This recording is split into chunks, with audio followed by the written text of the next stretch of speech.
உறவுகள் அனைவருக்கும் அன்பான வணக்கங்கள். சோழன் என்னதான் ஒரு கில்ட் ஃபீலோட வீட்டில் ஒரு சோகமாக உட்காந்துட்டு இருந்தாலும், எல்லாரும் மாறி மாறி அவரை வந்துட்டு சமாதானப்படுத்த போனாலும் அவர் வந்துட்டு அப்படியே ஒரு மாதிரியே இருக்கார். அப்போவுமே பாண்டி பார்த்துட்டு, டே என்னடா நீ தான் அப்படி பண்ணிட்டு வந்த, கடைசியில் நாங்கள் என்னவோ உனக்கு சும்மா சும்மா ஆறுதல் சொல்கிற மாதிரில இருக்குது அப்படின்னு சொல்லி கேட்குறாரு. டேய் நான் சோகமாக இருக்கேன்னா என் மூஞ்சி இப்படி தான் இருக்கும், சும்மா சும்மா நீ வந்து சொல்கிறங்கிறக்காகலாம் என் மூஞ்சியை மாற்றிக்க முடியாது அப்படின்னு சொல்லிட்டு இப்போது சோழனும் சொல்லிடுறாரு. ஸோ சோழன் வந்துட்டு ஒரு மாதிரி சோகமாக உட்காந்துட்டு இருக்கும்போது வானதி யதார்த்தமாக வீட்டுக்கு வராங்க. வந்தவங்க நல்லா இருக்கீங்களா ப்ரோ அப்படின்னு சொல்லி கேட்கும்போது இப்போ சோழன் வந்துட்டு அப்போ பாண்டி எல்லாத்தையுமே சொல்லிட்டான் போல இருக்கு அப்படின்ட்டு, என்ன இப்போ நல்லா இருக்கீங்களான்னு விசாரிக்க காலங்காத்தாலே கிளம்பி வரணுமா? ஆமாம், நான் பணத்தை திருடினேன், நிலா தான் வந்துட்டு என்னை வெளியே எடுத்தாங்க ஜெயிலிருந்து, இப்போ என்ன அதுக்கு அப்படின்னு சொல்லிட்டு கேட்டுடுறாரு. இதை கேட்டதுமே வானதி வந்துட்டு, என்ன ப்ரோ சொல்கிறீங்க, ஜெயிலுக்கு போனீங்களா, பணத்தை திருடினீங்களா அப்படிலாம் ஆச்சரியமாக கேட்கும்போது அப்போ டக்குன்னு பாண்டி வந்துட்டு, டே ஏண்டா நான் எதுவுமே சொல்லலை, நீ ஏன்டா உளறிட்டு இருக்க அப்படிங்கிறாங்க. இரு பாண்டி அவர் என்னமோ சொன்னார்ல இப்போ அப்படின்னு சொல்லி சொல்கிறாங்க. அதெல்லாம் ஒன்றும் இல்லை வானதி, நீ வா அப்படின்னு சொல்லி உள்ளே கூட்டிகிட்டு போயிடுறாரு. இப்போ வந்து நடேசனே திட்ட ஆரம்பிச்சிடறாரு. டேய் போடா, அங்கே ரோட்டில் போயிட்டு ஒரு டமாரா இருந்ததுன்னா எடுத்து அப்படியே நல்லா தட்டிக்கிட்டே எல்லாருக்கிட்டே சொல்லிட்டு வந்துடு, நான் ஜெயிலுக்கு போனேன் நான் ஜெயிலுக்கு போனேன்னு அப்படின்னு சொல்லி திட்டுறாரு. அப்போ அப்படியே ஒரு மாதிரி பார்க்கும்போது, தவளை தான் வாயால் கெடுன்னு சொல்லுவாங்கல்ல, அது நீ தான்டா வேற யாருமே இல்லை அப்படின்னு சொல்லி சொல்லிடுறாங்க. ஸோ அவருமே அப்படியே ஒரு மாதிரி உட்காந்துட்டு இருக்கும்போது இப்போ உள்ளே போன வானதி வந்து விடவே மாட்டேங்கிறாங்க. என்ன நடந்துச்சு சொல்லு அப்படின்னு சொல்லி கேட்கும்போது இப்போது பாண்டி வந்து எல்லா விஷயத்தையுமே சொல்லிடுறாரு. இதை கேட்ட வானதி எப்போவுமே ஒரு மாதிரி பண்ணுறவங்க இந்த வாட்டி நேராக போயிட்டு, சோழன் ப்ரோ சாரி ப்ரோ, நான் ஏதோ தெரியாமல் யதார்த்தமாக தான் கேட்டேன், இந்த மாதிரிலாம் நடந்திருக்கும்னு எனக்கு தெரியாது, நீங்கள் எதுவும் வருத்தப்படாதீங்க ப்ரோ, பரவாயில்ல விடுங்க அப்படிங்கிற மாதிரி சொல்லிவிட்டு அவங்க வந்துடுறாங்க. அப்படி சோழனுக்கு ஆச்சரியமாக இருக்குது, என்னடா அது வானதியா இப்படி பேசுது அப்படின்னு சொல்லி யோசிச்சுட்டு இருக்கும்போது கரெக்டாக அவரோட ஓனர் ஃபோன் பண்ணிவிட்டு, இந்த மாதிரி வந்துட்டு ஒரு டெம்பிள் ட்ரிப் இருக்குது, அதுக்கு கஸ்டமர் ஒன்றை தாண்டா கேட்குறாங்க அப்படின்னு சொல்லும்போது இப்போ யோசிக்கிறாரு. அப்படியாண்ணே எங்கண்ணே இங்கே லோக்கலா அப்படிங்கிறாங்க. இல்லைடா சுற்றி எல்லா ஊருமே போகிற மாதிரி இருக்கும், 2லேருந்து 3 நாள் ஆகும்டா அப்படின்னு சொல்கிறாங்க. ஸோ 2-3 நாள் ஆகும் அப்படிங்கும்போதே சோழனுக்கு வந்துட்டு வீட்டில் இருக்கிறதுக்கும் ஒரு மாதிரி இருக்கு, வெளியில் போகிறதுக்கும் ஒரு மாதிரி இருக்குங்கும்போது யோசிச்சுக்கிட்டு, ஆனால் எனக்கு கொஞ்சம் டைம் கொடுண்ணே, நான் யோசிச்சு சொல்கிறேன் அப்படிங்கிறாங்க. தெரியும்டா நீ இப்படி யோசிப்பேன்னு தெரிஞ்சுதான் நான் வேறு யாரையாவது அனுப்புவான்னு கேட்டேன், ஆனால் அவங்க நீ தான் வரணும்னு சொல்கிறாங்கடா அப்படின்னு சொல்லிட்டு யார் கேட்டாங்க அப்படிங்கிறதையுமே ஓனர் சொல்லிடுறாரு. சரிண்ணா அப்படின்னு சொல்லி உள்ளே இப்போ வரும்போது இப்போ வானதிக்கு வந்து டீ எடுத்துகிட்டு வந்து கொடுக்குறாங்க. டீ குடிச்சிட்டு உட்காந்துட்டு அவங்க கிளம்புறேன் அப்படின்னு சொல்லும்போது பார்த்தா திரும்பவும் ஓனர் கால் பண்ணிட்டே இருக்காரு. அப்போ அதை பார்த்துட்டு சேரன் வந்து பார்க்குறாரு. ஒன்றும் இல்லைண்ணே, ஓனர் தான் ஃபோன் பண்ணிட்டே இருக்காரு, இந்த மாதிரி வந்துட்டு கோயில் ட்ரிப்பு போகணுமாண்ணே, 2-3 நாள் ஆகும்னு சொல்கிறாங்க அப்படிங்கிறாங்க. ஏண்டா அவர் உனக்கு திரும்பவும் உனக்கு வேலை கொடுத்ததே பெருசு, அப்போ உனக்கு திரும்பவும் இப்போ போக சொல்கிறாருன்னா அதுக்கே நீ யோசிச்சுட்டு இருக்கியா, போயிட்டு வாடா அப்படிங்கிறாங்க. இல்லைண்ணே எனக்குமே ஒரு மாதிரி தான் இருக்குது, மனசு கஷ்டமாக இருக்குது, இங்கே இருக்கிறதுக்கும் ஒரு மாதிரி இருக்குது, போகிறதுக்கும் ஒரு மாதிரி இருக்குண்ணே, அதான் யோசிக்கிறேன் அப்படிங்கிறாங்க. டக்குன்னு நிலாவும் இருந்துட்டு, கோவில் ட்ரிப்பா அப்படின்னா நான் கூட வரலான்னு யோசிக்கிறேன், ஏன்னா எனக்கும் இன்னும் 10 நாள் ஆகும் எப்படியும் ஆஃபீஸ் திரும்ப அவங்க எல்லாம் ரெடி பண்ணிவிட்டு ஸ்டார்ட் ஆகுறதுக்கு, அப்போ நான் இது வரைக்கும் சும்மா தானே இருப்பேன், எனக்கு கூட வெளியே போனால் நல்லா இருக்கும் போல தான் தோணுது அப்படிங்கும்போது இப்போ சோழனுக்கு கொஞ்சம் பிரைட் ஆகுது. பரவாயில்ல வாங்கலைங்க போகலாம் அப்படின்னு சொல்லி கேட்குறாரு. இதை கேட்டதுமே டக்குன்னு நிலா, ஐயோ நான் பாருங்க நீங்களே ட்ரிப்பு போகிறீங்க, ஸோ அதில் போயிட்டு நானும் வரேன்னு சொல்கிறேன் பாருங்கள், கஸ்டமர் ஏதாவது சொல்ல போகிறாங்க, இல்லை பரவாயில்ல இருக்கட்டும் அப்படின்னு சொல்லிடுறாங்க. அப்போ உடனே சோழன், ஏங்க அதெல்லாம் ஒன்றும் சொல்ல மாட்டாங்கங்க, அவங்க எனக்கு நல்ல பழக்கமானவங்க தான் அப்படின்னு சொல்லிட்டு இப்போ சேரன்கிட்டையும் ஆனால் அவங்க தானே அப்படின்னு சொல்லும்போது சேரனுமே சொல்கிறாரு, அவங்க ரொம்ப நல்லவங்கப்பா, எனக்கும் தெரிஞ்சவங்க தான், அவங்க வீட்டுக்கு மாடியில் கூட ரூம் கட்டுறதுக்கு என்கிட்ட தான் வந்து கேட்டாங்க, நான் தான்ப்பா எல்லாம் பண்ணி கொடுத்தேன், அவங்க ரொம்ப நல்லவங்க தான்ப்பா, தெரிஞ்சவங்க தான், நீ போயிட்டு வாப்பா அப்படின்னு சொல்கிறாங்க. அப்போ உடனே சோழன் சொல்கிறாரு, இல்லைங்க நீங்கள் வாங்க நல்லா இருக்கும் அப்படிங்கிறாங்க. இல்லை சோழன் பரவாயில்ல எனக்கு ஒரு மாதிரி இருக்கு அப்படிங்கிறாங்க.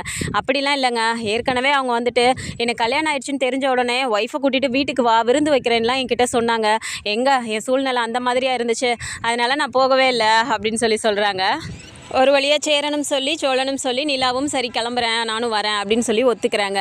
ஸோ இப்போ அங்கே ஓனர் வந்து ஃபோன் பண்ணி கேட்கும்போது, அண்ணா நான் போகிறேண்ணே அப்படின்னு சொல்கிறாங்க. சரிடா சோழா, அப்போ நான் உங்ககிட்ட சொல்லிடவா அப்படின்னு சொல்கிறாரு. அண்ணா ஒரு விஷயம்ண்ணே, நிலாவும் என் கூட வராங்களாம் அப்படிங்கிறாங்க. அப்போ ஒரு மாதிரி யோசிச்சுட்டு, நிலாவுமாடா, சரி ஓகே போயிட்டு வாங்க, அவங்க 2 பேர் தானே வராங்க, போயிட்டு வாங்க அப்படின்னு சொல்லிடுறாரு. சரிண்ணே அப்படின்னு சொல்லிட்டு இப்போ இவங்க கிளம்பி அதே மாதிரி அங்கே போயிடுறாங்க. அங்கே போன உடனே பார்த்தா உள்ளார் வந்துட்டு சோழன் மட்டும் உள்ளே போகிறாரு. வாங்க சோழன் போகலாமா அப்படிங்கிறாங்க. மேடம் மேடம் உங்களுக்கு ஒரு முக்கியமான விஷயம் ஒருத்தர் நான் முக்கியமாக உங்கள்கிட்ட காட்டணும்னு வந்திருக்கேன் அப்படிங்கிறாங்க. யாருப்பா அப்படிங்கும்போது, நிலா வாங்கங்க அப்படின்னு சொல்லும்போது நிலா அப்படி வராங்க. பார்த்த உடனே, ஓ நிலானா உன்னோட ஒய்ஃப் தானே அப்படிங்கிறாங்க. ஆமாம் அப்படின்னோடனே, வாமா வாமா அப்படின்னு சொல்லி உள்ளார கூப்பிட்டுட்டு வந்துட்டு, நான் உங்களை எப்படிலாம் நான் பார்க்கணுன்னு ஆசைப்பட்டேன், அப்போவே வர சொன்னேன், சோழன் கூட்டிகிட்டே வரல அப்படின்றாங்க.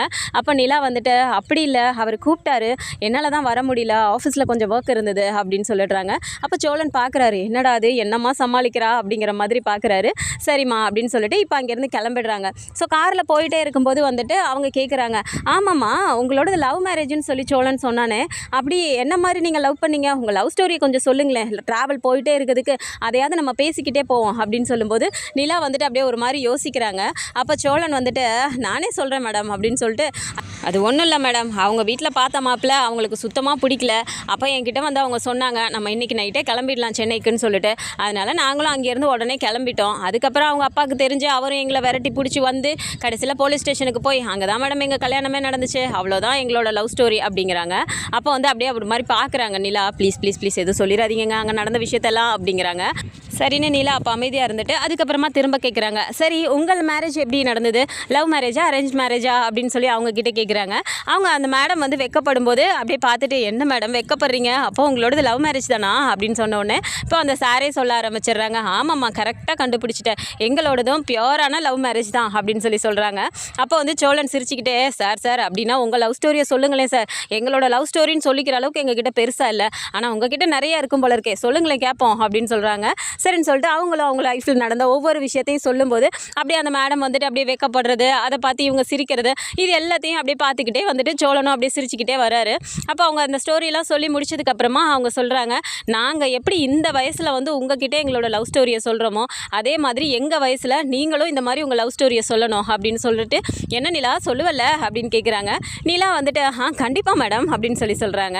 அப்போ அதை கேட்டுட்டு சோழன் வந்துட்டு அப்படியே பார்க்குறாரு. பார்த்துட்டு, ஏங்க நிஜமாவாங்க, நீங்களும் அப்போ வயசான காலத்தில் இவங்கள மாதிரி வயசாகி அப்போ கூட நம்மளோட லவ் ஸ்டோரியை சொல்லணும்னா அப்போ வரைக்கும் நீங்கள் என் கூட இருப்பீங்களாங்க அப்படின்னு சொல்லிட்டு அவர் கேட்குறாரு.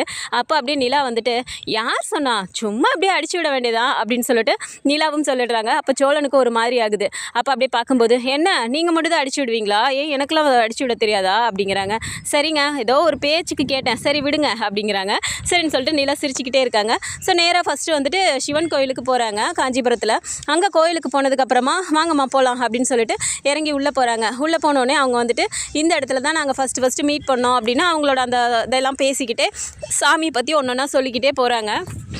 அப்போது அர்ச்சனைலாம் பண்ணும்போது அர்ச்சனை பண்ணி கொண்டு வந்ததுக்கப்புறமா மாலை கொண்டுட்டு வந்து கொடுக்குறாங்க. அதை வந்து இவங்க ரெண்டு பேருமே மாலையை வந்து மாற்றிக்கோங்க, இது சாமிக்கிட்ட இருந்து கொண்டு வந்தது அப்படின்னு சொல்லி கொடுக்குறாங்க. சரின்னு சொல்லிட்டு அவங்க ரெண்டு பேருமே அந்த சாரு மேடமும் வந்துட்டு மாலையை மாற்றிக்கிறாங்க. அப்போ நிலாவுக்கும் சோழனுக்குமே கொடுக்கும்போது அவங்க அப்படியே கையிலே வச்சுட்டு இருக்கும்போது அந்த மேடம் பார்த்துட்டு சொல்கிறாங்க, நிலா என்னம்மா கையிலே வச்சுட்டு இருக்கீங்க, கழுத்தில் போடுங்க, அதுக்கு தானே மாலை கொடுத்தாங்க, சாமியோட மாலை கிடைக்கிறதெல்லாம் ரொம்ப பெரிய விஷயம், நமக்கு கிடச்சிருக்குல்ல, நாங்கள் போட்டுட்டோம்ல, நீங்களும் போடுங்க அப்படின்னு சொல்லும்போது இப்போ வந்து சோழன் அவரே கழுத்தில் போட போகிறாரு. டக்குன்னு வந்து அந்த சார் பார்த்துட்டு, சோழன் என்ன பண்ணுறீங்க, என்ன நீங்களே போட்டுக்கிறீங்க, நான் இப்போ எனக்கு நானேவா போட்டுக்கிட்டேன், அவங்க தானே போட்டாங்க, அதே மாதிரி நிலா தான் உங்களுக்கு போட்டு விடணும் அப்படின்னு சொல்லி சொல்கிறாங்க. அப்போ சோழன் அப்படியே ஒரு மாதிரி ஹாப்பியாக இருந்தாலும் அப்படியே நிலா என்ன சொல்லுவாங்களோ அப்படிங்கிற மாதிரி பார்க்குறாரு. அப்போ நிலாவும் அப்படியே தயங்கிக்கிட்டே நிற்கும்போது அந்த மேடம் வந்து சொல்கிறாங்க, என்ன நிலா பார்த்துட்டே இருக்க, போட்டு விடு கழுத்தில் சோழனுக்கு அப்படிங்கிறாங்க. சரி அப்படின்னு சொல்லிட்டு இப்போ நிலாவும் போட்டு விடுறாங்க. அப்போ சோழனுமே போட்டு விடும்போது கரெக்டாக கோயிலில் வந்து மணி அடிக்குது. அதை கேட்டதுமே அவங்க ரெண்டு பேரும் சொல்கிறாங்க, பார்த்தீங்களா நாங்களும் தான் மாலை மாற்றினோம், ஆனால் நீங்கள் மாலையை போட்டுக்கும் போது ரெண்டு பேரும் மாற்றிக்கும் போது எப்படி கோயில் மணி அடிக்குது பார்த்தீங்களா, ரொம்ப நாளைக்கு நீங்கள் ரெண்டு பேரும் நீடூழி வாழ்வீங்க, சந்தோஷமாக இருக்கணும் அப்படின்னு சொல்லி சொல்கிறாங்க. இது கேட்கும்போது சோழனுக்கு அப்படியே சந்தோஷமாக இருக்குது. தேங்க்ஸ் மேடம் அப்படின்னு சொல்லிட்டு இப்போ டக்குன்னு நிலாவை பார்க்குறாரு. நிலா அப்படியே ஒரு மாதிரி முறைக்கிற மாதிரி பார்க்கும்போது அப்படியே ஒரு மாதிரி சமாளிச்சுக்கிறாரு. அப்போ அந்த மாலையை போட்டுகிட்டே கோயில் சுற்றிட்டு இருக்கும்போது பார்த்தா சேரன் கரெக்டாக ஃபோன் பண்ணுறாரு. நிலாவுக்கு ஃபோன் பண்ணும்போது அண்ணன் தான் ஃபோன் பண்ணுறாங்க அப்படின்னு சொல்லிட்டு ஃபோன் அட்டன் பண்ணி, அண்ணா சொல்லுங்கண்ணே அப்படிங்கிறாங்க. என்னப்பா நிலா எங்கே இருக்கீங்க அப்படின்னோடனே, அண்ணா இந்த மாதிரி காஞ்சிபுரத்தில் சிவன் கோயில் வந்திருக்கோண்ணே அப்படின்னு சொல்லி சொல்கிறாங்க. அப்படியாப்பா சரிப்பா அப்படின்னு சொல்லும்போது சோழன் வந்துட்டு, அவன் என்னப்பா பண்ணுறான் அப்படின்னு சொல்லி கேட்குறாங்க. இதோ இங்கே தானே இருக்காரு அப்படின்னும் போது, ஓகே தானேப்பா அப்படிங்கிறாங்க. ஓகே தானே அப்படிங்கிறாங்க. சரிப்பா அப்படின்னு சொல்லும்போது இப்போ சோழன் வந்துட்டு, கொடுங்க நான் அண்ணன்கிட்ட பேசுகிறேன் அப்படிங்கிறாங்க. அண்ணா ஒரு நிமிஷம், நான் அவர் பேசுகிறாராம் அப்படின்னு சொல்லிட்டு ஃபோனை கொடுக்குறாங்க. ஸோ ஃபோனை வாங்கிட்டு சோழன் வந்துட்டு அப்படியே தனியாக போகிறாரு. சோழன் எங்கே போகிறீங்க அப்படிங்கிறாங்க. ஏங்க ஒரு நிமிஷங்க, அண்ணங்கிட்ட தானே பேசிட்டு வந்துடுறேங்க அப்படிங்கிறாங்க. சரி அப்படின்னு சொல்லிட்டு என்ன பேசுகிறாருங்கிற மாதிரி அவங்க கிட்ட பார்த்துக்கிட்டே இவங்க இந்த சார் மேடம் கிட்ட நிலா பேசிட்டு நிற்கிறாங்க. ஸோ சோழன் வந்துட்டு அண்ணா அப்படிங்கிறாங்க. சொல்லுடா சோழா, இப்போ நீ ஓகே தானே அப்படிங்கிறாங்க. அண்ணா அது நான் இப்போ ரொம்ப சந்தோஷமாக இருக்கேனே அப்படிங்கிறாங்க. ஏண்டா சந்தோஷமாக இருக்கேன்னா எனக்கு சந்தோஷம் தான், அப்படி என்னடா நடந்துச்சு அப்படிங்கிறாங்க. அண்ணா இங்கே நடந்த விஷயம், ஒரு நிமிஷம் இருண்ணே நான் ஃபோட்டோ எடுத்து அனுப்புகிறேன் நீ பாருண்ணே அப்படிங்கிறாங்க. டே நீ பேசிகிட்டு இருக்கிறது நிலாவோட ஃபோன்டா, அதுலேருந்து அனுப்பிட போகிற, அப்புறம் பழைய மாதிரி எதுக்கு என் வாட்ஸ்அப்லாம் எடுத்து பார்த்தீங்க, எதுக்கு அதுலேருந்து பண்ணீங்க அப்படின்னு சொல்லிட்டு நிலா கத்த போதுடா அப்படிங்கிறாங்க. நல்ல வேலை நான் ஞாபகப்படுத்தினேன், இரு நான் என் ஃபோன்லேருந்து எடுத்து அனுப்புகிறேன் அப்படின்னு சொல்லிட்டு அப்படியே லைனில் இருந்தேன் அப்படின்னு சொல்லி ஃபோட்டோ எடுத்து அனுப்புகிறாங்க. அப்போ அதை வந்து பார்க்குறாங்க. பார்த்தா பின்னாடி வந்துட்டு நிலா அந்த சார் மேடமும் கவராக இருக்காங்க, முன்னாடி சோழனும் கவரான மாதிரி அவர் ஃபோட்டோ எடுத்து அனுப்புகிறாரு. அதை பார்த்துட்டு என்னடா சோழா எல்லாரும் மாலையெல்லாம் போட்டிருக்கீங்க அப்படின்னு சொல்லி கேட்குறாங்க. ஆமாண்ணே, இதை சொல்கிறதுக்கு தான் நான் சந்தோஷமாக இருக்கேன்னு சொன்னேன். சாமி கழுத்துலேருந்து மாலைண்ணே, அதை வந்து கொண்டு வந்து கொடுத்து போட சொன்னாங்களா, அப்போ அவங்க 2 பேரும் மாற்றிக்கிட்டாங்க. எங்களை போட சொல்லும்போது நானே போட்டுக்கலான்னு போனேனே, அப்போ அந்த சாரும் மேடமும் எங்களை வந்துட்டு மாலை மாற்றிக்க சொன்னாங்கண்ணே, நிலா எனக்கு கழுத்தில் மாலை போட்டு விட்டானே அப்படிங்கிறாங்க. ரொம்ப சந்தோஷடா சோழா அப்படிங்கிறாங்க. ஆனால் இதை விட இன்னொரு விஷயம் என்ன தெரியுமா நடந்துச்சு, அது நிலா கழுத்தில் எனக்கு மாலையை போட்டு விட்டப்போ கோயிலில் மணி அடிச்சிச்சுண்ணே, அப்படி நடந்தால் ரொம்ப நாளைக்கு வந்துட்டு பிரியவே மாட்டாங்களாம் அப்படின்னு அந்த மேடம் தான் சொன்னாங்கண்ணே அப்படிங்கிறாங்க. ரொம்ப ரொம்ப சந்தோஷமாக இருக்குடா சோழா, நிலா எப்படியோ நம்ம வீட்டை விட்டு போகாமல் இருந்தால் அதுவே சந்தோஷம் தான் அப்படின்னு சொல்கிறாரு. இப்போ அதுக்கப்புறமா அங்கே இருக்க அம்மன் சன்னதிக்கு போகிறாங்க. அங்கே போனதுக்கப்புறம் சாமியெல்லாம் கும்பிட்டுட்டு அங்கே கொடுக்குற குங்குமத்தை வந்து அவங்க எடுத்து அவங்களோட மாங்கல்யத்தில் வச்சுக்கிறாங்க. அப்போ வந்து நிலா நெத்தியில் மட்டும் வச்சுட்டு நிற்கும்போது அப்போ அவங்க சொல்கிறாங்க, என்னம்மா நிலா, இந்த கோயிலில் கொடுக்குற குங்குமம் ரொம்ப விசேஷமானது, நம்மளோட மாங்கல்யத்தில் வச்சுக்கிட்டோன்னா அவ்வளோ அது பலமாக இருக்கும், ஓ மாங்கல்யத்திலே வச்சுக்கோமா அப்படிங்கிறாங்க. அப்போ வந்து சோழன் அப்படியே யோசிக்கிறாரு, ஐயோ இவங்க தாலியே போடலையே, இப்போ போய் இவங்க இப்படி சொல்கிறாங்களே அப்படிங்கிற மாதிரி ஒரு மாதிரி யோசிச்சுட்டு, இல்லை பரவாயில்ல மேடம், அவங்களுக்கு அந்த மாதிரிலாம் எதுவும் பண்ண மாட்டாங்க அப்படிங்கிறாங்க. சோழன் அவங்க தான் சொல்கிறாங்கல்ல, பெரியவங்க சொன்னால் கேட்டுக்கணும் அப்படிங்கிறாங்க. அப்படி சோழன் வந்து முழிக்கிறாரு, என்னடா அது இவங்க இப்படி சொல்கிறாங்க, அவங்கள காப்பாற்றணும்னு தான் நம்ம சொல்கிறோம், இவங்க இப்படி சொல்கிறாங்களே அப்படிங்கிற மாதிரி அவர் அப்படியே பார்க்குறாரு. அப்போ அவங்க கொடுத்த குங்குமத்தை எடுத்து நிலா வந்து அப்படியே ஒரு சோழன் இப்படி யோசிச்சுட்டு நிற்கும்போது டக்குன்னு கழுத்துலேருந்து அப்படியே வெளியே எடுத்து அவங்களோட மாங்கல்யத்தில் வைக்கிறாங்க. சோழனுக்கு அப்படியே ஒரு மாதிரி ஆச்சரியமாக போகுது, ஷாக்காகவும் இருக்குது. எப்படி இவங்க தாலியை கழுத்தில் போட்டாங்க, ஒன்றுமே புரியலையே, எப்போ போட்டாங்க அப்படிங்கிற மாதிரி அவர் யோசிக்கிறாரு. அப்போ அப்படியே நிலா பார்க்குறாங்க. ஸோ அவங்க குங்குமத்தையும் வச்சுட்டு அந்த சைடு வந்ததுக்கப்புறமா சோழன் வந்து அப்படியே ஒரு மாதிரி புரியாமல் வந்துட்டு இருக்கும்போது, என்ன சோழன் ஏதோ கேட்கணும்னு நினைக்கிறீங்க போல இருக்குது, ஆனால் கேட்க மாட்டேங்கிறீங்களே அப்படிங்கிறாங்க. அதெல்லாம் ஒன்றும் இல்லைங்க அப்படிங்கிறாங்க. பரவாயில்ல, ஏதோ கேட்க போகிறீங்கன்னு தோணுது சொல்லுங்கள் அப்படிங்கிறாங்க. இல்லைங்க, நீங்கள் எப்போ கழுத்தில் தாலியை போட்டிங்க, எனக்கு நீங்கள் அவங்க கேட்ட உடனே உங்ககிட்ட இல்லையேன்னு சொல்லிட்டு தான் நான் சமாளிக்கலான்னு ட்ரை பண்ணேன், ஆனால் நீங்கள் கழுத்துலேருந்து தாலி எடுக்கிறீங்க, இது என்கிட்ட தானேங்க இருந்துச்சு, எப்போங்க நீங்கள் எடுத்து போட்டிங்க அப்படிங்கிறாங்க. ஏன் சோழன், இன்னொருத்தவங்க கூட நம்ம வந்து கோயிலுக்கு வரோன்னு தெரியுது, அது வயசில் மூத்தவங்க, எப்படியும் கோயிலுக்கு வரோன்னா இந்த மாதிரிலாம் நடக்கும்னு எனக்கு தெரியும், அதனால தான் நான் வரும்போதே எடுத்து போட்டுட்டு வந்தேன் அப்படிங்கிறாங்க. ஏங்க எப்போங்க இதெல்லாம் நடந்துச்சு அப்படிங்கிறாங்க. அதெல்லாம் வீட்டிலே நடந்துருச்சு அப்படிங்கிறாங்க. சரி, நான் உள்ளே தானே வச்சுருந்தேன், நீங்கள் எப்படிங்க எடுத்தீங்க அப்படிங்கிறாங்க. ஆமாம், நம்ம வீடு அப்படியே எத்தனை ரூம் இருக்குது, அதில் தேடி கண்டுபிடிக்கிறது அவ்வளோ பெரிய விஷயம், இதை போய் பெருசாக யோசிச்சுட்டு இருக்கீங்களே நீங்கள் அப்படின்னு சொல்லிட்டு நிலா வந்து கேஷுவலாக சொல்லிட்டு அவங்க பாட்டுக்கு அவங்க கூட சேர்ந்து போகும்போது சோழனுக்கு அவ்வளோ சந்தோஷமாக இருக்குது. என்னடா நம்ம எதிர்பார்க்காததெல்லாம் நம்ம லைஃப்பில் நடக்குதே அப்படிங்கிற மாதிரி அவர் அப்படியே யோசிச்சுக்கிட்டே அப்படியே சந்தோஷமாக நடந்து போகிறாரு. ஸோ நிலாவும் சோழனும் இப்போ அவங்க கூட ட்ரிப்பு போயிட்டு வீட்டுக்கு வரும்போது கண்டிப்பாக வந்து நிலாவோட மனசு மொத்தமுமே மாறி சோழன் தான் நமக்கு அப்படிங்கிற மாதிரி அவங்க வந்து ஒரு ஸ்டாண்டர்டாக ஒரு முடிவெடுப்பாங்க அப்படின்ற மாதிரி கதைக்களம் வந்தால் நல்லா இருக்கும்னு நினச்சிங்கன்னா மறக்காமல் நம்மளோட சேனலை சப்ஸ்கிரைப் பண்ணிக்கோங்க. அண்ட் வீடியோ பிடிச்சிருக்கு அப்படின்னா சின்னதாக லைக் மட்டும் கொடுத்துருங்க. தேங்க்ஸ் ஃபார் வாட்சிங்.